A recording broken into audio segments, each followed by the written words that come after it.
Hi, good day everybody, and welcome to the class on Introduction to Occupational Disease. This is part of the University Malaya Medical Center Medical Officer Orientation Program.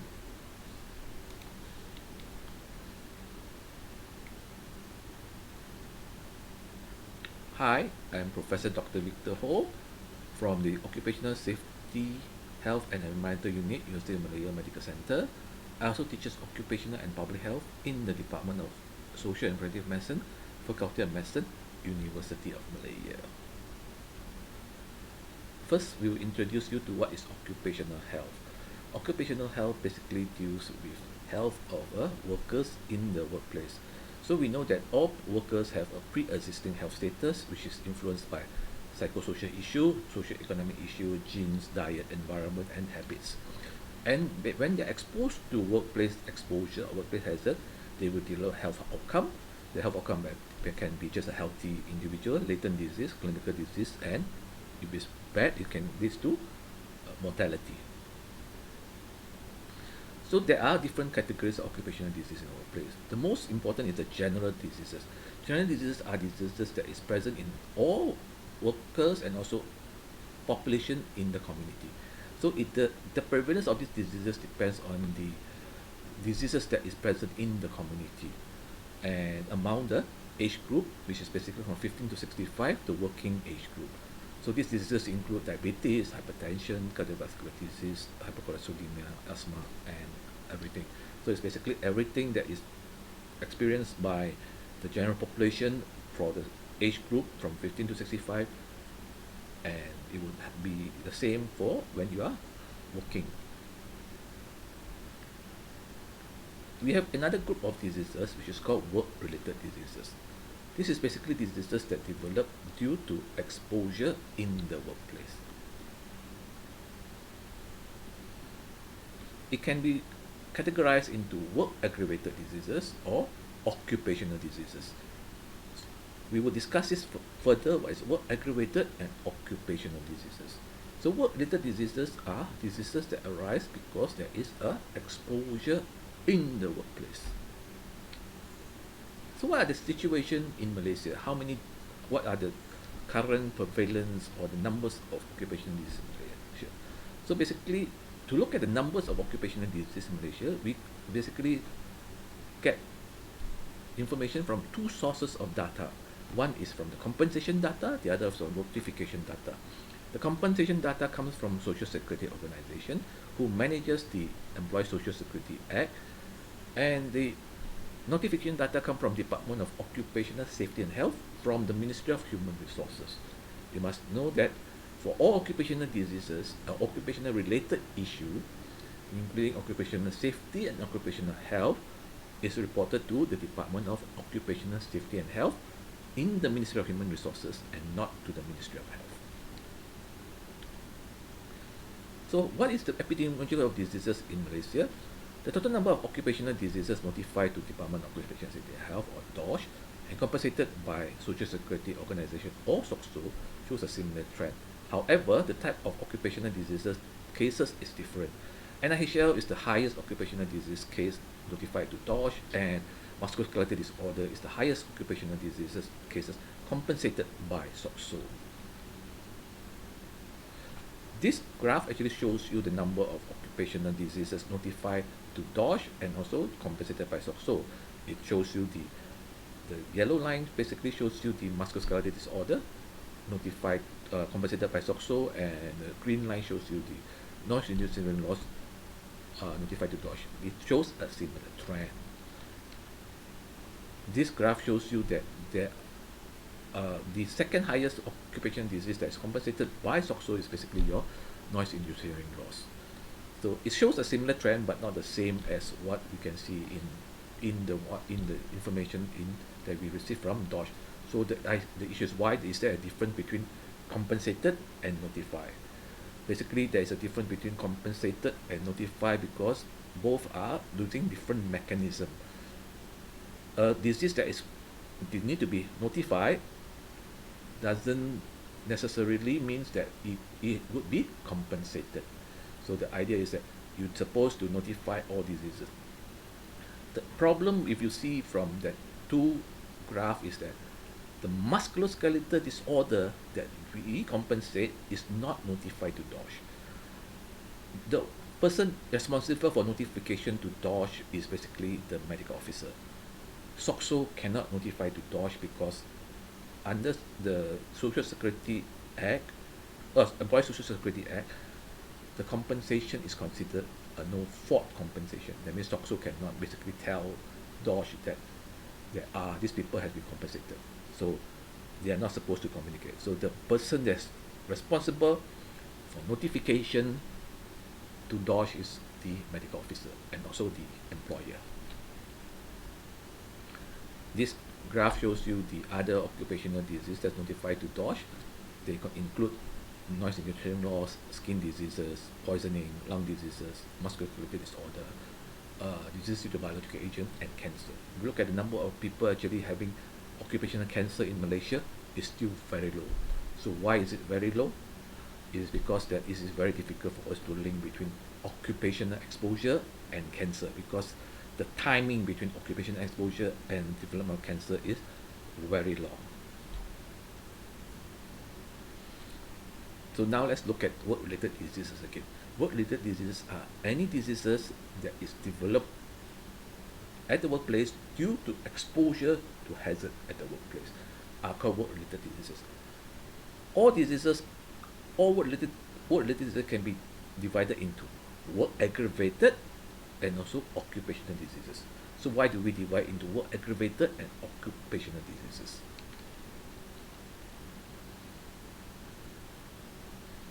So disease arises out of exposure to the same condition, peculiar to a workplace or environment, affect all organ system, and the main thing that you must remember is all occupational related or work-related diseases are preventable. So if you can identify the hazard, you can identify the source of the problem, and you can remove the source of the problem or remove the hazard, then it becomes a preventable disease.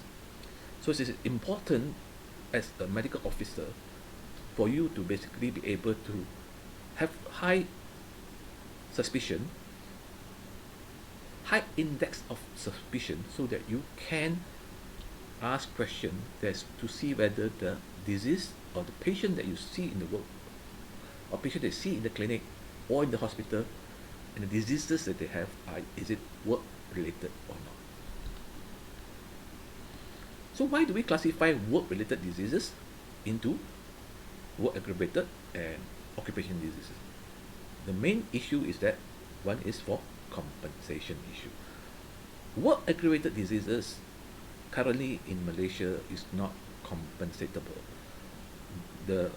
Under the Employee Social Security Act, you are not basically compensated for work aggravated diseases. You're only compensated for occupational diseases.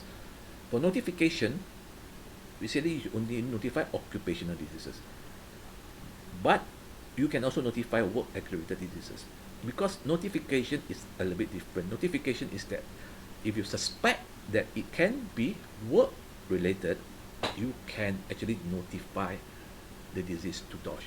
You don't have to confirm that it is originated from the workplace. So the key word is, if you are suspect that the disease can or may have arise from exposure to a hazard in the workplace, you can basically notify to DOSH. There's no penalty to that. Anybody can notify to DOSH. Any medical officer can notify to DOSH. So what are the workers' compensation? Of course, let's look at it. And in the private sector, we have the Employee Social Security Act, we have a Self-Employment Social Security Act, and for public sector, we have ex gratia. So the Employee Social Security Act covers all workers in the private sector, irrespective of how much is their salary. It currently also covers foreign workers, legal foreign workers. So all workers that is employed by an employer, the employer must pay a premium monthly to SOCSO to cover the employee for the insurance. If you are self-employed person, then you come under Self-Employment Social Security Act. So who are considered self-employed person? Basically, it was developed for taxi driver, Grab driver, Grab delivery person, although they are employed by Grab, but actually they consider themselves independent contractor. So an independent contractor is considered as a self-employed person. So they comes under cover of the Self-Employment Social Security Act. Currently, you are working in the government, which means that you are not covered under SOCSO because you are not in the private sector. When you're not covered under SOCSO, so what happens if you develop an injury or a disease? Of course, if you develop an injury or disease, you get your salary, but what kind of compensation are you going to get? And that is covered under ex gratia. Ex gratia is covered by the Ministry of Finance. So if you have an occupational disease or injury due to workplace, your director will basically submit the information, and then the issue will be discussed at the ministry level together with the Ministry of Finance personnel. So then you will be given a ex gratia. It is important for you as a medical officer managing patient to understand what is their entitlement, because then you can help the patient to get those entitlements. That is very, very important, very, very crucial as a medical officer. So let's discuss more about Employee Social Security Act. So Employee Social Security Act is basically an insurance scheme, and it contains two insurance schemes. First is the Employment Injury Insurance Scheme. Employment Injury Insurance Scheme covers your injury sustained while commuting to and from work. That means you going from your home to the work. It's called commuting accident. Commuting in the course of your work, let's say you are delivering something, you are going for a meeting, it's called commuting in the course of work. And also accident or injury that occurs in the workplace. So you are compensated. You are also compensated for occupational diseases developed due to an exposure in the workplace. You also are compensated. So what are you compensated for? What is your compensation? You are given medical leave, 3/4, around 70% of the insured amount. You get a permanent impairment payment if you get permanent impairment. You get second class government hospital charges being paid by SOCSO. SOCSO also pays for your medical and surgical treatment in a government setting at second class government hospital charges. SOCSO also pays for rehabilitation. Basically now they have a rehabilitation center in Malaya, which is basically called the Tun Razak Rehabilitation Center. But they don't just pay for that rehabilitation, they also pay for the rehabilitation that is happening in the hospital.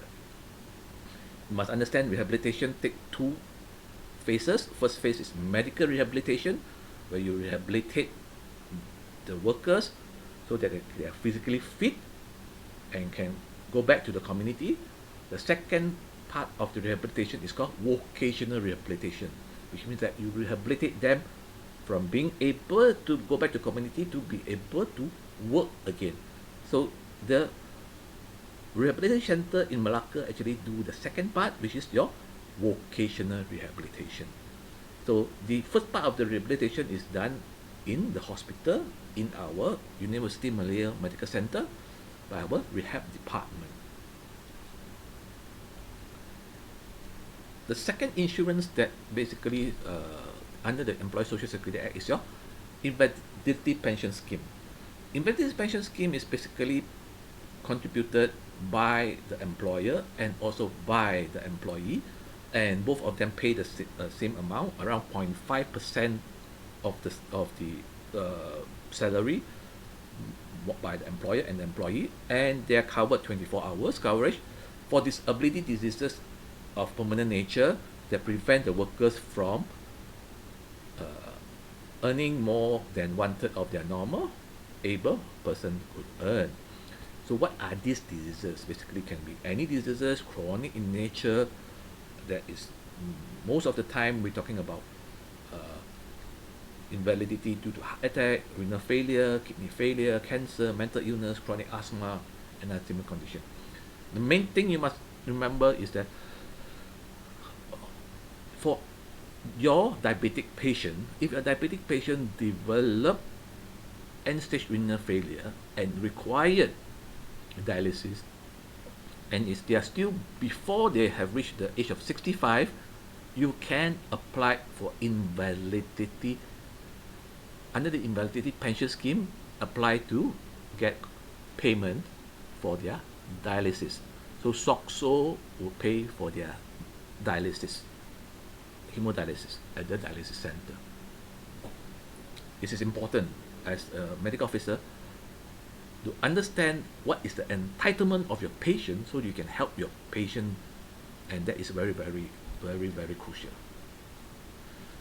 So why do we need to notify occupational diseases? So as an employer, University Malaysia Medical Center, we need to notify.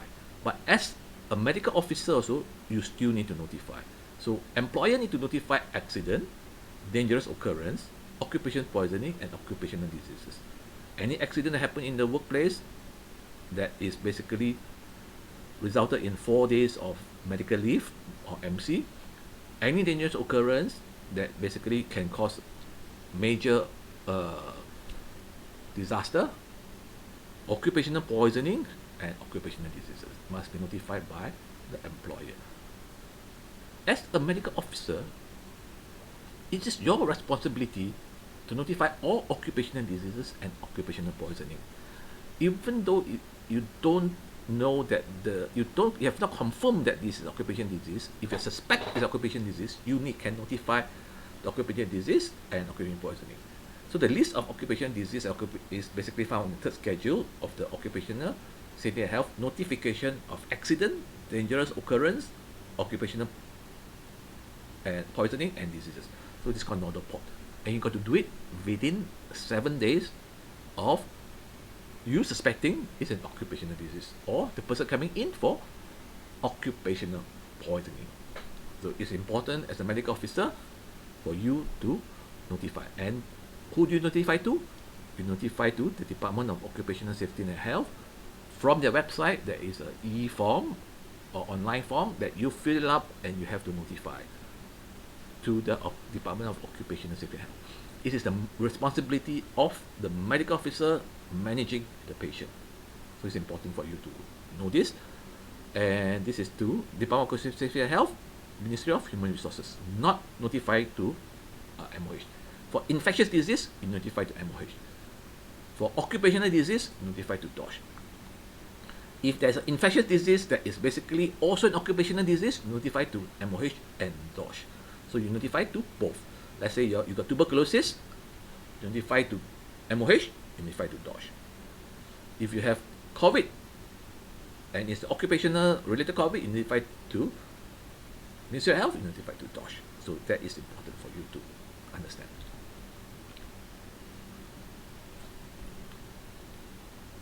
Okay, basically this has been discussed earlier. You are going to notify within 7 days. These are some of the list of notification, list of occupational poisoning diseases which require notification, include poisoning, infectious diseases, respiratory diseases, cancer, diseases related to heat, musculoskeletal condition, diseases related to hyperbaric condition, and diseases related to working with vibration tools. So these are the diseases these are the group of diseases that is listed in the regulation, in the NOPOD regulation that you need to notify to DOSH. So please remember that as a medical officer. So how do you diagnose work-related diseases? From the medical school itself, we learn that the most important tools that we have is proper history. So occupational history is an important component of a history taking.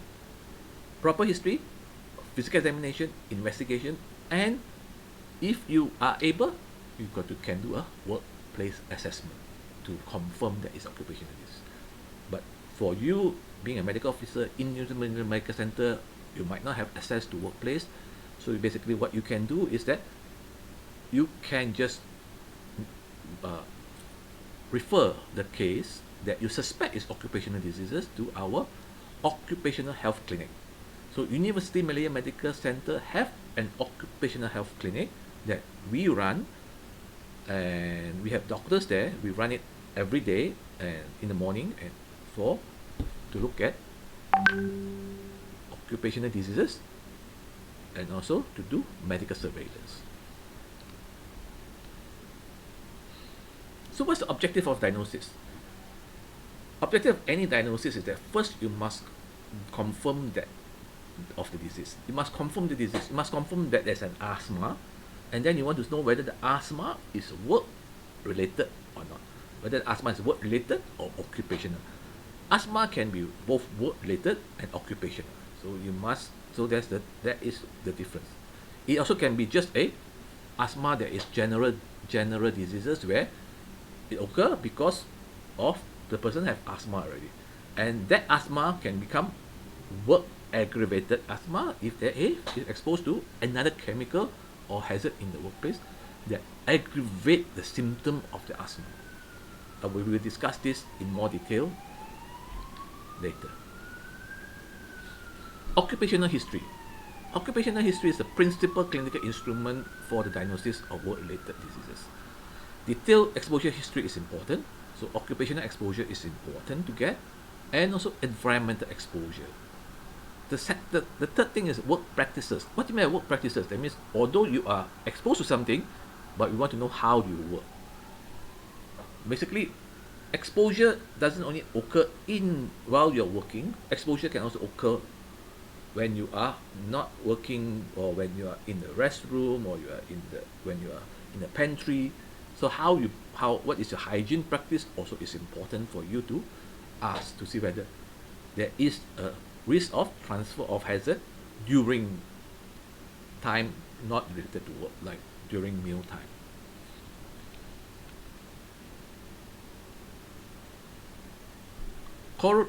Chronology of job is important. Exposure survey, if you can do it at work or at home. What is the current job? Description of a typical day. It's very simple. Just ask them, in a typical day, what you do.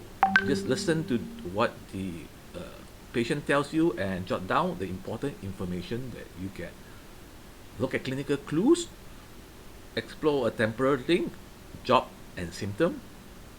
And also ask a very important question: does other workers also have a similar symptom? If there's other workers have similar symptom, we can consider it as a cluster. And when there's a cluster, we might think that there's more likely to be occupational related.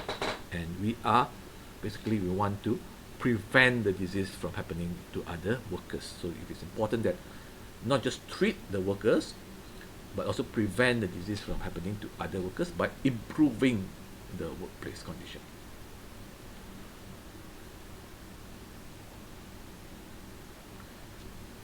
Chronology of disease, timeline, started work, symptom develop, occupational disease. Very simple. You start work, and then your symptom develop, and the exposure is related to the occupation, then you consider as a occupational diseases. That means the exposure will lead to occupational disease. Sign and symptom, started work, symptom worsen, it could be work aggravated diseases. But sometimes you get people with doing many job, and only after the last job the symptom develop. So this can be occupational disease, can be work-related disease. The important thing is you must understand which job actually contribute to that disease. So you must ask information from every single job, because we know that occupational disease can have a long latency period, around the 20 to 40 years. So depends on the type of occupational disease, the latency period can be up to 40 years.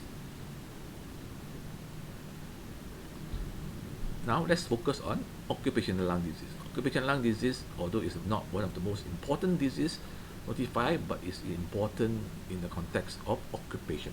The occupational lung disease include occupational asthma, pneumoconiosis, organic pneumonitis, inhalation fever, and others.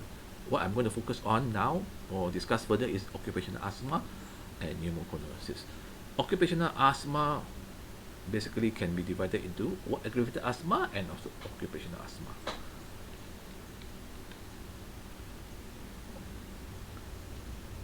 Disease needs to be identified and treated.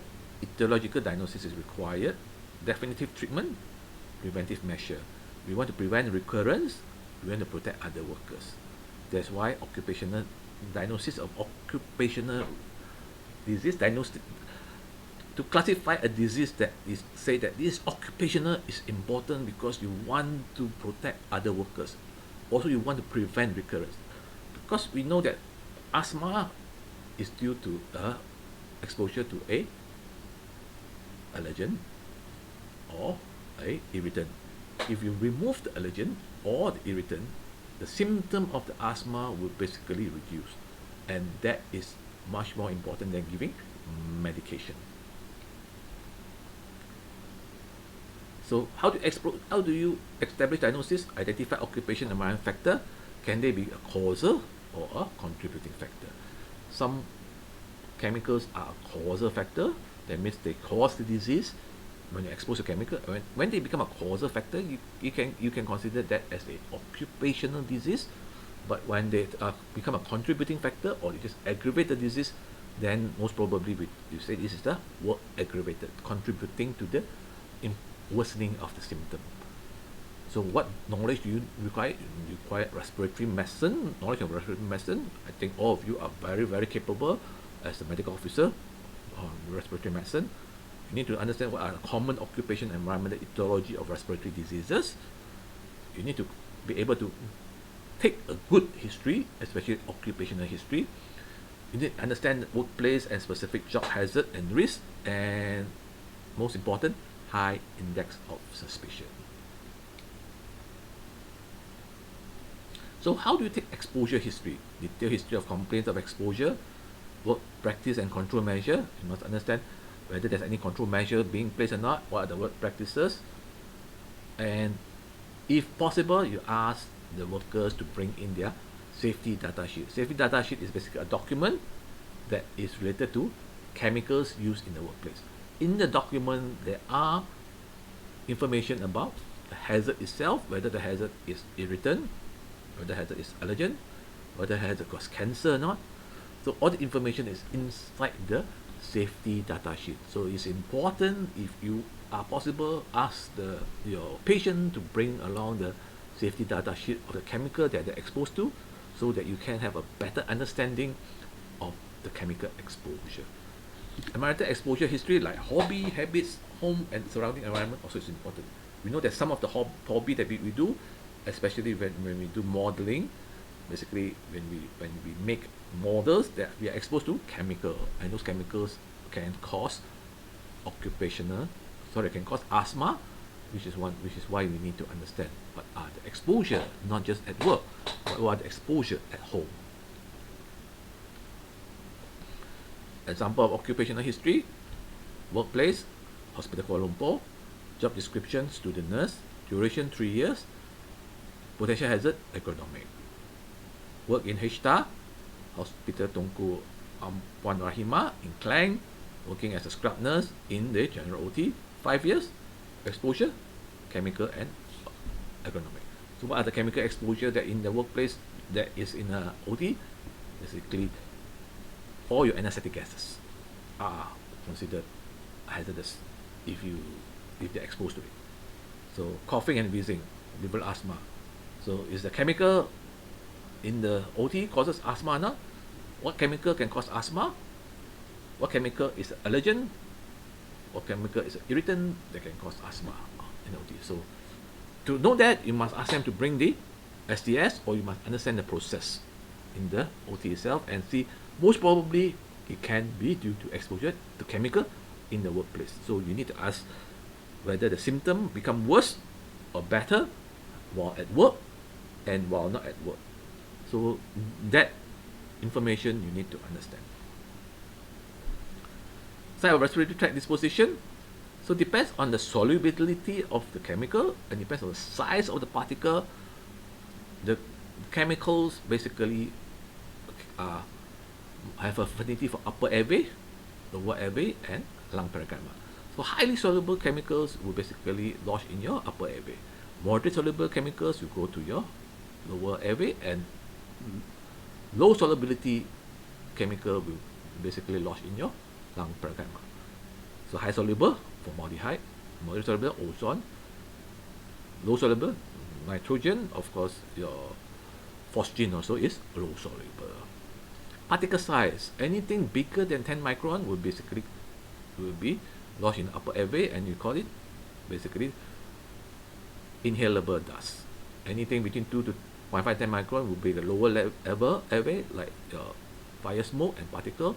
Anything less than 2.5 micron will basically go into the lung parenchyma, go all the way to your penetrate your into your blood, and basically can go into your blood system. Anything less than 2.5 micron. So particular method more than 10 micron, less than 10 micron is called PM10. Particular method 10 micron, and these are the particular method that is important when we look at whether you have respiratory issue or not. Particular method less than 2.5 micron, we are more concerned about whether it causes cardiovascular issue, cardiovascular problem, because of the penetration of the chemical right into your lung parenchyma, into your bloodstream, and into your system.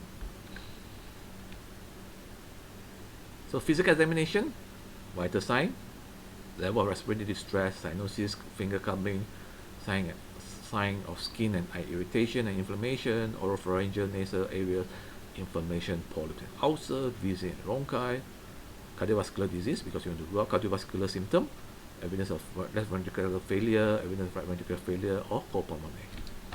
So you have to rule out also, is it cardiovascular or is it respiratory? And also you want to rule out whether the patient have copulmonary due to the respiratory problem. Clinical investigation, chest X-ray. So pneumoconiosis and PTB, we do chest X-ray as a surveillance tool. So if you are workers, you're working with dust, and the dust basically are considered to have potential for pneumoconiosis, like your silica dust, then you need to do annual or biannual chest X-ray for medical surveillance to identify whether there's changes in your lungs or not. And PDB the same. ABG, of course, pulmonary impairment and disabilities, spirometry for obstructive and restrictive lung disease. This will basically want to know whether it's occupational asthma or other kind of restrictive lung disease, like your pneumoconiosis. And CT scan, lung emphysema, interstitial lung disease, like your pneumoconiosis is interstitial lung disease, you do CT scan. So currently we are doing more of low dose CT, which is called spiral CT. You do spiral CT and you have basically more cuts, and you have better image quality, and also better image quality for you to be able to identify small changes. All right. And for bronchoprovocative test is basically looking at non-specific tests to see whether to diagnose the person is whether doing asthma or not. If that is important to see whether the fellow is actually asthma or not. But bronchoprovocative test is not done in many centers in Malaysia. It's done in 1 or 2 centers. Spirometry to detect and quantify abnormal function, part of medical surveillance for exposed workers. Uses simple portable spirometry used in industry, hospital, more sophisticated equipment. So in industry, if you are considered exposed to a chemical and you need to do medical surveillance because of exposure to chemical, then you have to do annual spirometry to see whether there's any changes to your lung function or not because of the exposure to the chemical. Doing a single one might not be useful, but doing a serial one, you basically can detect any deterioration of the lung function. So medical surveillance is done because you want to look at serially whether there is any improvement or any deterioration of symptom or deterioration of sign. So that's important for you. It's called medical surveillance. Diagnosis of lung disease, we mentioned before, all occupational disease, first you must look at history, physical examination, imaging study, pulmonary test, and provocative test. So imaging test, of course, we have CT scan, chest X-ray, HRCT, and I mentioned just now, spiral CT or low dose CT scan. Okay, for example, a woman aged 25 years old, seen in occupational health clinic, presented with history of wheezing, episode requiring monthly nebulizer for 2 years. She had been working in a shoe production factory for 3 years, that she claims that has use of chemical at her workplace. Is this occupational asthma? Well, I think you all should be able to at least understand whether it's occupational asthma, work aggravated asthma, or not related to work. So the woman actually, does the woman have asthma before now? Is the woman, if the woman doesn't have asthma before, is this the first time they develop asthma? If it's the first time they develop asthma, you can look at whether the chemicals are associated, are considered to be allergen, all right, or irritant. So you need to do. The asthma, is it due to, is it allergic or irritant? So you need to be able to identify that. So asthma, it's a respiratory disease characterized by airway obstruction that's partially or completely reversible, either spontaneously treatment airway inflammation or increased responsiveness to a variety of stimuli. The term reversible only holds when it's early stage of asthma. In the late stage of asthma, when you've been exposed to a very long time, the reversibility of the asthma is less compared to when you're newly exposed. That's why it's very important as a medical officer, and next time when you come out as practicing in the private sector, for you to identify an exposure or a hazard that's related to the asthma and to remove the workers from being exposed to the asthma in the workplace. Occupational asthma is caused by environmental exposure in the workplace. Several hundred agents have been reported to cause occupational asthma. Work-related asthma is pre-existing asthma or airway hyperresponsive nerve symptom worsened by workplace exposure, either for irritant or physical stimuli. Physical stimuli, like exercise, actually can worsen asthma. So it's a physical stimuli. So work-related asthma, asthma is considered to be work-related when there's a relation between symptom of asthma and the workplace. It can be divided into occupational and work exacerbated or work aggravated asthma, as we discussed earlier. So work-related asthma, a systematic review of general population based on studies in 19 countries on 6 continents estimated that 16.9% of adult onset asthma was attributed to workplace exposure. 5 to 20% of new cases of adult asthma can be attributed to workplace exposure. So this information actually shows you that up to 1 in 5 patients that you see that is from an adult onset asthma could be occupational in origin. So if you cannot identify that it's occupational origin, you are doing injustice to the patient. You have not done your work as a medical officer. So for every asthma, you must be able to know whether it's occupational or non-occupational. For every adult onset asthma, you must be more. Your index of suspicion must be even higher when you're talking about looking at adult onset asthma. Classification of work-related asthma: asthma caused by work, occupational asthma; allergic occupational asthma, IgE dependent, non-IgE dependent, non-allergic, irritant-induced asthma; multiple exposure, irritant-induced occupational asthma after multi-exposure, or single exposure, you get the RATS. Then asthma exacerbated by work is called work-exacerbated asthma. So occupational asthma is a disease characterized by, we mentioned earlier, so it can be immunomediated irritant asthma or asthma due to specific occupational exposure. So occupational asthma is a disease characterized by variable airflow. Basically, first thing you must know, you must diagnose is asthma, and then you must know whether it is an occupational asthma or not, based on your identification of the hazard in the workplace.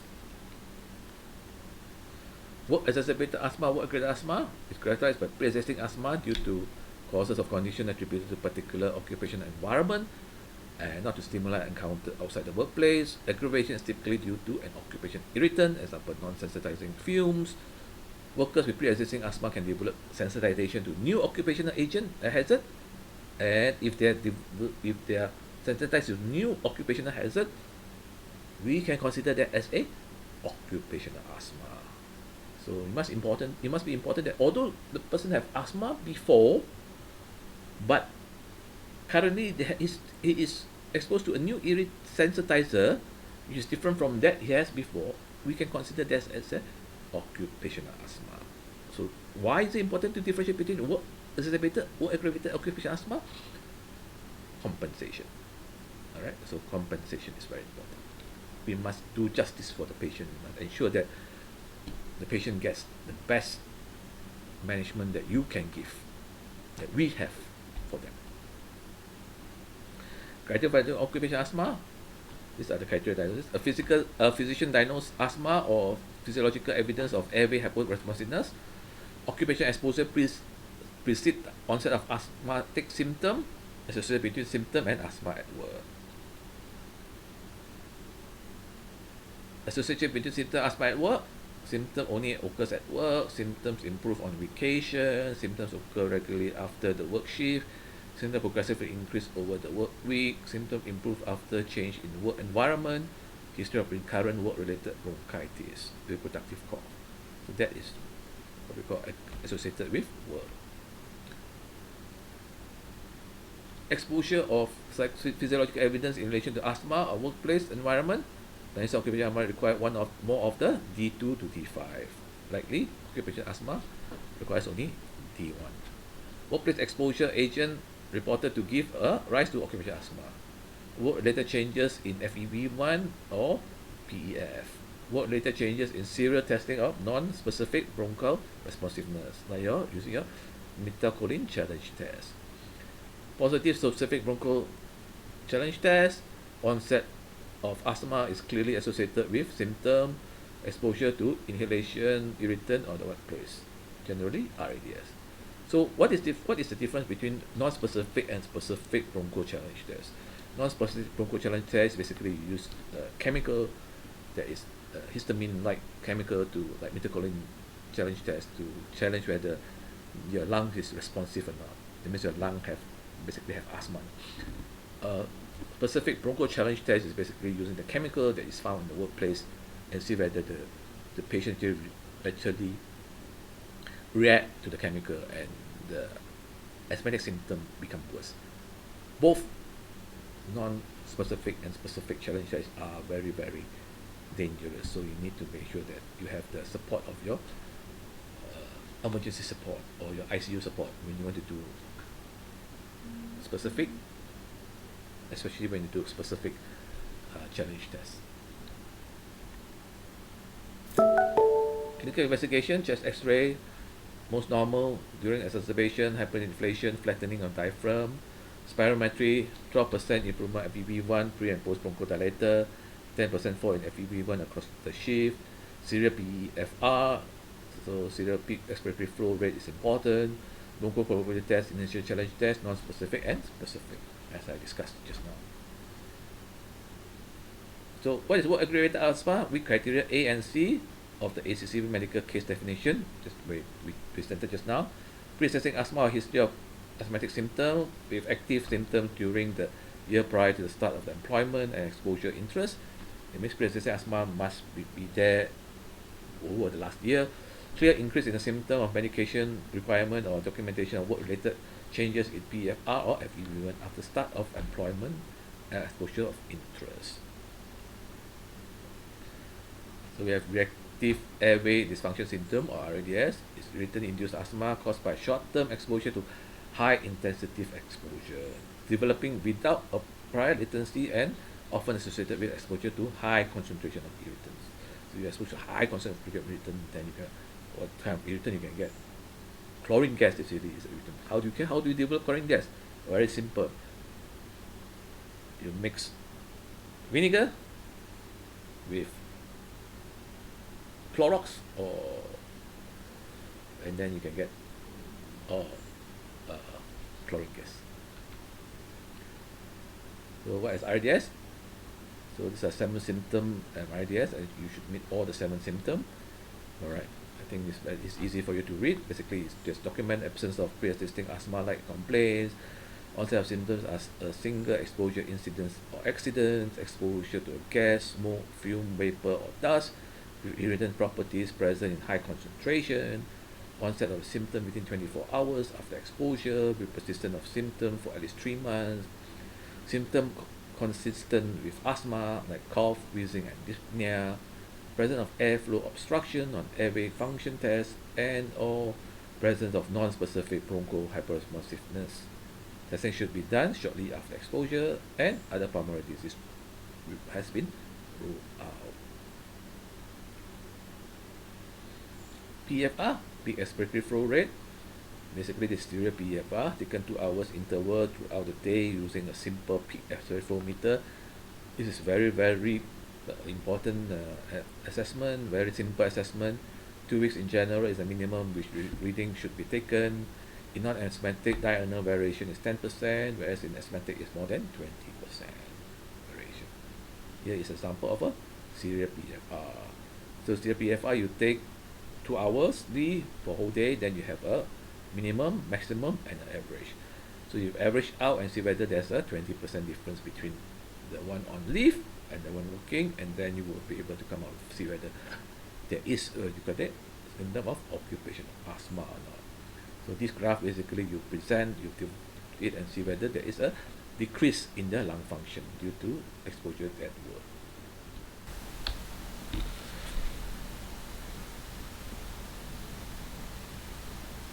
So we have inhalable dust. Basically, all dust which includes thoracic and respiratory dust are called inhalable dust. So any dust that can basically enter the lungs are inhalable dust, and usually we refer this to dust that is below or between 10 micron to 20 micron. Right. So for thoracic dust, we look at it from between 10 micron and 2.5 micron, and for respiratory dust is basically less than 2.5 micron. So the idea is that why we want to differentiate between the size of the dust is that because we want to know that the size of the dust will determine where the dust can enter and can lodge into the respiratory system. So dust also comes in different what we call structure. So it can be crystalline in nature or in amorphous in nature. So if you look at it from the crystalline perspective, the electron microscope actually shows the crystalline structure of a silica dust, and the other one is basically a talc or the talc powder that you use for your talc, alright, or talcum powder. So basically there's amorphous. So crystalline silica is basically more toxic compared to amorphous dust, and amorphous basically silica can come in both crystalline and also amorphous form. So now we're going to look at another occupational lung disease, basically called pneumoconiosis. This is basically more specific to occupational lung disease. Usually when you get pneumoconiosis, we consider exposure to dust, and we consider it as a occupational lung disease. Of course, there are other pneumoconiosis. There's idiopathic pneumoconiosis that are not related to occupational exposure. But any kind of pneumoconiosis, firstly, you have to rule out whether it's occupational exposure or not. And we know that dust in the workplace, especially silica dust, can cause pneumoconiosis. And a lot of workplaces basically have the potential to be exposed to silica dust, because silica is basically present everywhere. So pneumoconiosis also can be classified into two types of pneumoconiosis, basically fibrotic and non-fibrotic. So fibrotic means that the pneumoconiosis can cause fibrosis to the lung, and then non-fibrotic are the ones that does not cause fibrosis to the lung. So certain hazards can cause fibrotic lung disease, basically silicosis, co-workers pneumoconiosis, asbestosis, and berylosis. These are silicosis, co-workers pneumoconiosis, and berylosis are due to dust, and asbestosis is due to asbestos fibers. There are also what we call non-fibrotic pneumoconiosis. Basically, this is due to large amount of dust, like from iron, from tin, and also from barium sulfide, which causes siderosis, stenosis, and barytosis. So These are basically non-fibrotic lung silicosis, pneumoconiosis. It is important that when you see a case of pneumoconiosis, it's important to rule out whether it's occupational related or not. And of course, we know that if you have pneumoconiosis, you are more likely to get tuberculosis. Alright, so pneumoconiosis actually causes injury to the lung, and that is where the injured lung is more susceptible to getting secondary infection like your tuberculosis. So if you see cases of tuberculosis, you've got to rule out whether there's pneumoconiosis or not. If there's pneumoconiosis, then you've got to identify whether the cause of the pneumoconiosis is basically due to occupational exposure. So this is important for you to understand that although there might not be any difference in the management of the case, because management of occupational and non-occupational pneumoconiosis is still the same. The only difference is that the patient actually you can look for the compensation for the patient. So as a medical officer, it's important for you to understand that whatever you can do for the patient is good, and compensation and also what the patient is entitled to should be given to the patient. So you must understand that compensation is an issue that although it's not what we are trained for, but we need to ensure that we inform the patient of their what they are entitled to. Now we go to the second part of the occupational disease. So now we're going to focus on occupational skin diseases. Alright, of course, skin diseases, we know occupational skin diseases. So primary response to irritant. So we know that skin diseases can be occupational and non-occupational, same like the so the irritant actually causes primary insult barrier disruption, cytokine release, and thermal inflammation, which cause lipid biosynthesis, barrier repair, or DNA synthesis. So sufficient repair response or insufficient response, you basically got hardening and also persistent dermatosis. So the idea is that occupational skin disease and other skin disease are the same. Of course, the exposure to occupational irritant or occupational sensitizer also is present in non-occupational setting. So as a medical officer, you must be able to get a proper occupational history to ensure that those people who are exposed to occupational irritant or occupational sensitizer are identified, and this occupational irritant and sensitizer or hazard are removed, and so that the skin disease does not persist, and also to look for whether there's thing that is compensation. Compensation is just one of the component of when we look at it previously. There's also, if you diagnose the person have occupational disease, all the medical treatment related to that condition are basically covered under the Employee Social Security Act or covered by the Social Security Organization or SOCSO. So what are work-related skin disease? Basically exclusively occupational dermatosis for which a relationship with occupation activity is clearly established.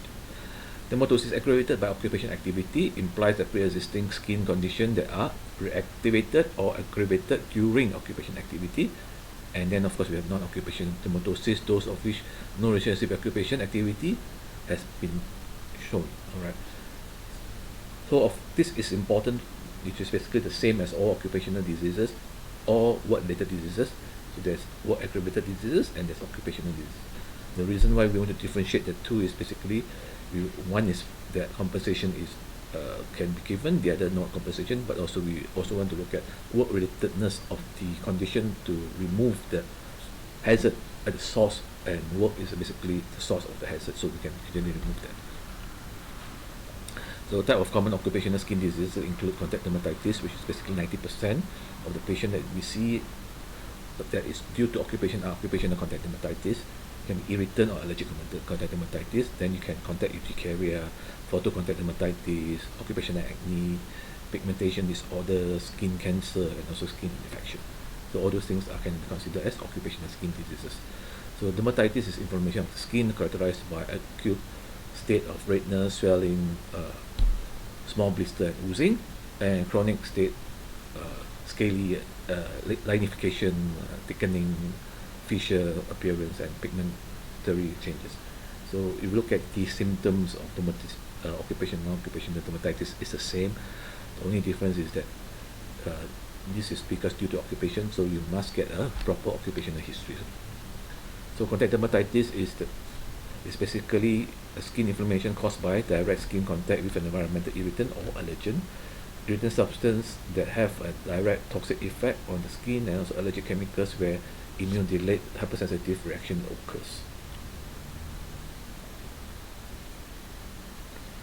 Type of occupational skin dermatitis, most of the time when you see in your clinic, in your practice, is basically 80% of them is due to irritant.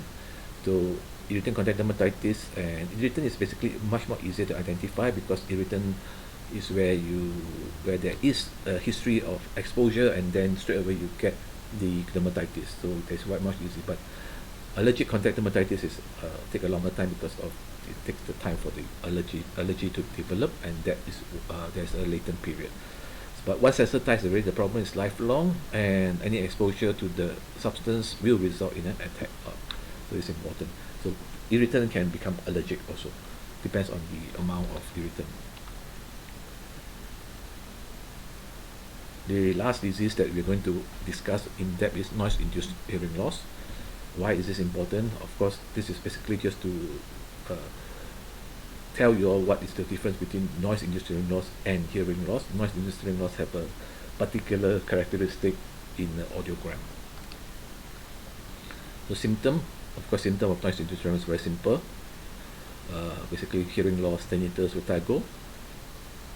And what you need to look at is nature of the complaint, severity, chronology, date of onset, changes over time, frequency and duration of exposure, aggravating and ring factors or triggering episode, how it affects the patient's daily life. So it's important to look at perceived disability, how disabled the patient is because of the occupational exposure to, let's say, noise-induced hearing loss, but also other kind of diseases. You need to also look at perceived disability, whether there's a disability or not. How do you help to prevent or to reduce the disability? So history, chief complaint of course is noise, present illness, systemic review, medical, surgical or allergic drug history, and current medication. You must understand that noise-induced hearing loss, or when you have hearing loss, the main hazard is basically noise, but also there's other factors like medication or illnesses, previous medication, previous illnesses. So you need to review that and see whether there is exposure or not. Also, you need to review whether the noise-induced hearing loss can be due to other cause or not, like head injury or infection. So you need to rule out that. Once you rule out that that's not due to all these things, then you can say that this one can be considered noise-induced hearing loss because there is a history of exposure to noise in the workplace. And when there's a noise-induced hearing loss and there's exposure to noise in the workplace, then it's considered occupational disease. And as we mentioned, occupational diseases are all compensatable, and also the more important thing is not compensation. The more important thing is medical treatment for the condition is basically covered by SOCSO. So you must understand medical treatment also, but also rehabilitation, rehabilitative treatment also is covered by SOCSO. Of course, we know we must look at social history, because we know, as we mentioned earlier, hobbies is one of the things that actually can cause noise-induced hearing loss. Occupational history, current and previous job, full-time or part-time occupation, family history, and also environmental exposure. It's not very important environmental exposure of noise to actually cause noise-induced hearing loss. That's why when we talk about environmental noise and occupational noise, we measure the permissible level is basically different, because it is for different condition that we are focusing on. For noise in the workplace, we are focusing on to prevention of occupational noise-induced hearing loss or noise-induced hearing loss. For environmental noise exposure, we are basically focusing on to reduce the stress or reduce the comfort, to ensure that the patient are not have no the noise does not reduce the quality of life. So the quality of life is basically the noise that reduces the quality of life. So that is basically what you need to understand. So the exposure level for noise in the workplace and noise and environmental level is different. Examination, head and neck examination, of course, as I mentioned, to rule out other condition, cranial and cerebral test, balance test, motor coordination, spatial senses to see whether there's the nerve involvement, not otoscopy to say the canal block, infection or sequelae of old infection can be observed. Tuning fork test, of course we have the Weber and Rhines test for cochlear function, imaging like CT and MRI to exclude acoustic neuroma, test for auditory infection, pure tone audiometry, and tympanogram, also brainstem evoked potential. The requirement if you are exposed to noise is to have a pure tone audiometry. So pure tone audiometry is important for you to basically, if you're exposed to noise, you need to do a pure tone audiometry. After you do pure tone audiometry, when you refer the case to a specialist, ENT specialist, then they would do the rest of the tympanogram and also the brainstem evoked potential to isolate that condition is basically due to noise exposure. So what's audiometry testing program? Audiometry testing program is basically a requirement for workplaces that have a noise exposure.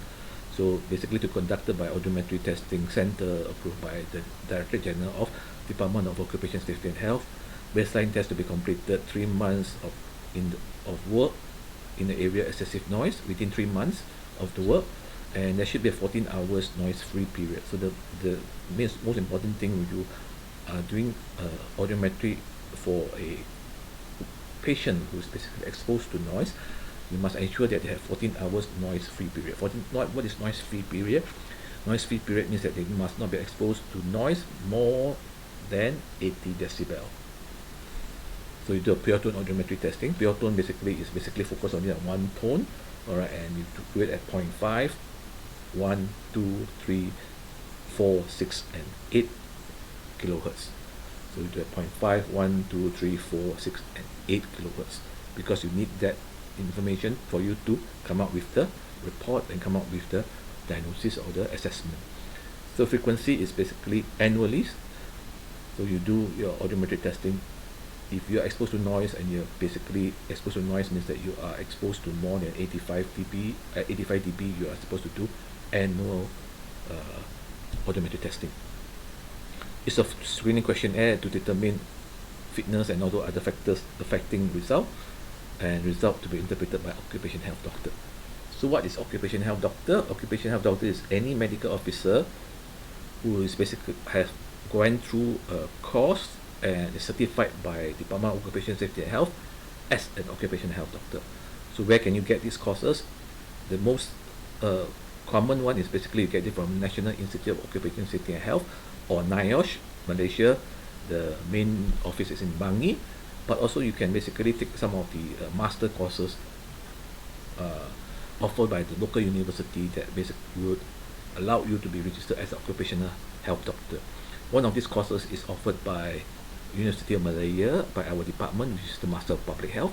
You take the Master of Public Health, and together with that you take the subject that is related to occupational safety and health, then you can register as an occupational health doctor, and that basically allows you to practice as an occupational health doctor, to do medical surveillance, and also to do audiometric testing and to certify audiometric testing.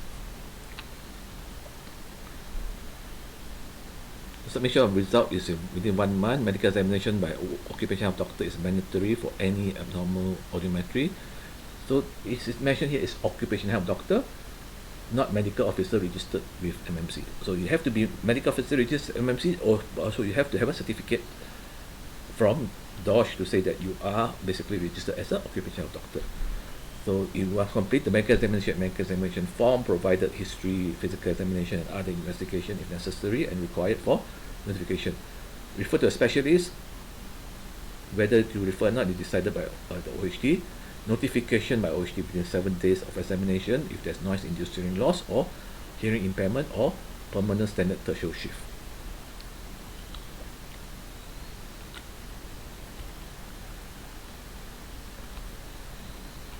So the results, you can have temporary tertial shift, you can have permanent standard tertial shift, and also you can have hearing impairment. So what's different between permanent and standard tertial and temporary and permanent standard tertial shift? Basically, temporary tertial shift means that the average shift of more than 10 decibel, frequency of 2, 3, and 4, relative to the baseline of the audiogram of in either ear. This is basically a relative measure. The threshold shift is basically to look at whether there is a shift from the previous audiometry and compared to the current audiometry, whether there is a shift of more than 10 dB at the average of 2, 3, and 4, to see whether there is a issue with deteriorating hearing. And the temporary threshold shift will be converted to a permanent threshold shift if the repeat of the temporary threshold shift within 3 months show the same result. So when the permanent threshold shift, when we consider permanent threshold shift, that means we have shift the baseline from the previous baseline to the current baseline, which is similar to the permanent and standard threshold shift. So for the next audiometry testing, you'll be comparing the threshold shift based on the new baseline. So the new baseline is basically worse than the previous baseline if you are considered as a permanent standard threshold shift. Because we know when you're exposed to noise, sometimes you can recover because of if there's acute exposure. That's why we say you need to have 14 hours of noise free before you come for audiometry testing. So sometimes people don't have 14 hours of noise free, they can have a temporary threshold shift that basically recover when they rest, and then when they do the audiometry test again, it will become normal. So they don't have to basically shift their baseline to the deteriorating baseline, and don't have to consider that as a permanent standard threshold shift.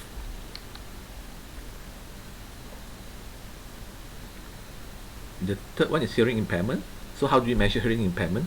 Hearing impairment is measured by average of 0.5, 1, 2, and 3 kilohertz, anything shifting from 25 compared to the standard audiometry reference level.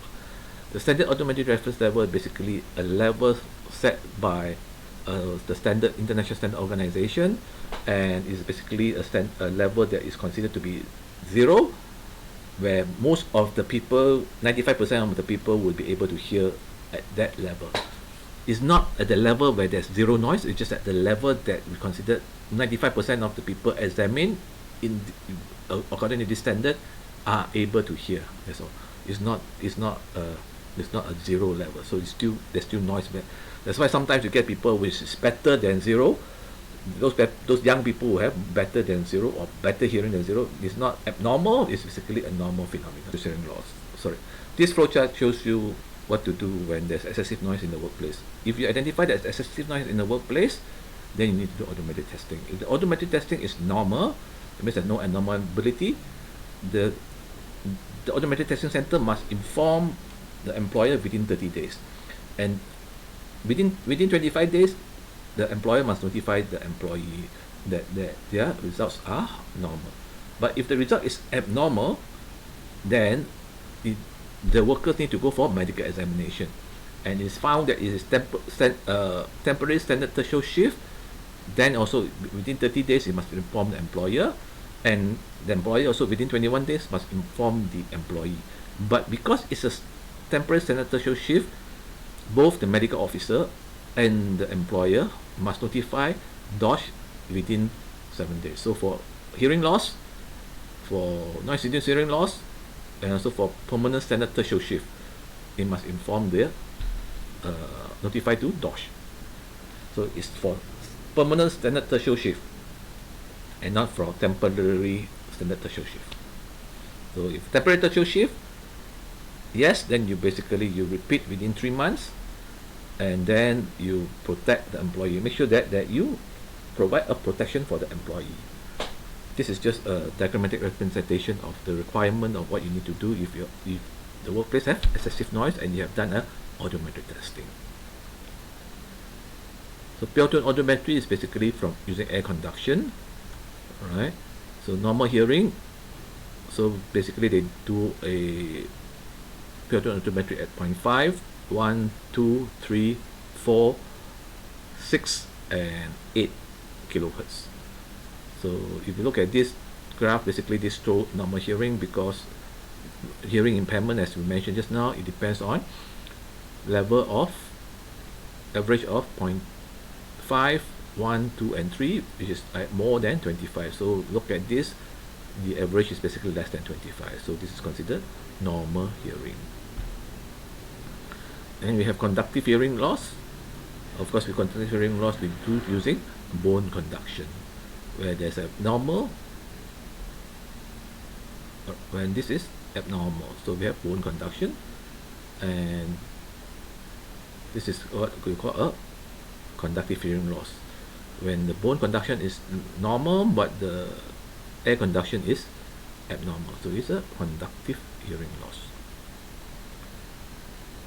Early noise-induced hearing loss. Noise-induced hearing loss usually occur at 4 kilohertz or 4,000 hertz. So there's what we call a notch at 4 kilohertz or 4,000. That means there's a dip at 4 kilohertz, but there's a recovery at 6,000 and 6 kilohertz and 8 kilohertz. So if you look at this, it shows that there is a early noise-induced hearing loss in this shows that there is a dip, but if you look at hearing loss, it's still the same. So there's no hearing loss, but there is a noise-induced hearing loss because there's a dip in the what. So the idea of showing this to you is that even though hearing loss is basically considered normal because this is still below 25, but this is, if you look at this graph, you will know that there is sign of noise-induced hearing loss, NIHL, because of the dip in your 4 kilohertz, and you need to act on it so that for you to ensure that the workers are taken care of. Advanced NIHL, right? It shows you that there's advancement. But you can see that even at advanced NIHL, the average of 0.5, 1, 2, and 3 also can be normal, although the dip at 4 kilohertz is very, very the hearing at 4 kilohertz is very, very bad already. Diagnosis. So diagnosis of audiological diagnosis, you have a first level, history, otoscopy, and audiometry testing. Or second level, you do impedance testing and cortical evert potential and diagnosis. So for occupational requirement in the workplace, under Department of Occupational Safety and Health, under the Occupational Safety and Health Noise Exposure Regulation, you do first level at the OHD.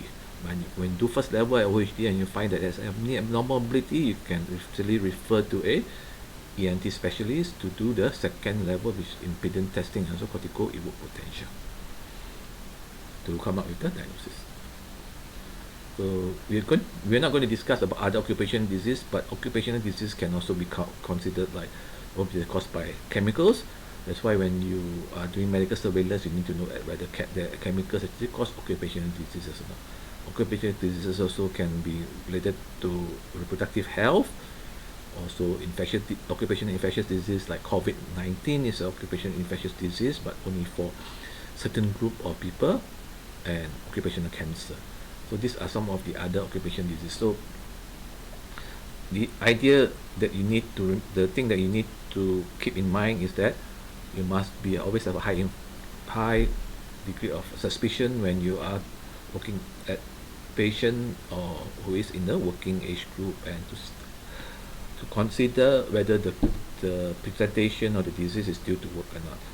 This is to ensure that the patient get all the benefit that is related to occupational disease, like compensation and also medical treatment. Diagnosis of work-related diseases, proper history, a physical examination, investigation, workplace assessment. Management of work-related disease, treatment and disease and manage the symptom, identify the hazard and prevention from exposure. You can do medical removal protection and also control of the hazard. Basically, you remove the workers from the workplace until the level become normal, and you need to notify all occupational or work-related diseases. You need to notify, and some work-related diseases you can, or occupational diseases you can basically apply for compensation.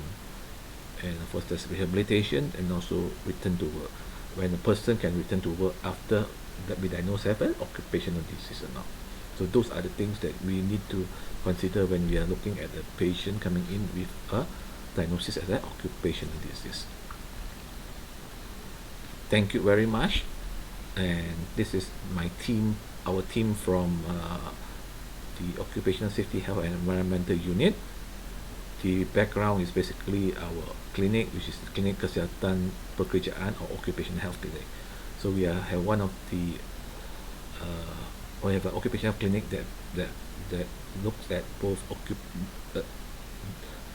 the occupational health clinic is a referral clinic that takes in referral cases for occupational related diseases, work related diseases, and also we do medical surveillance.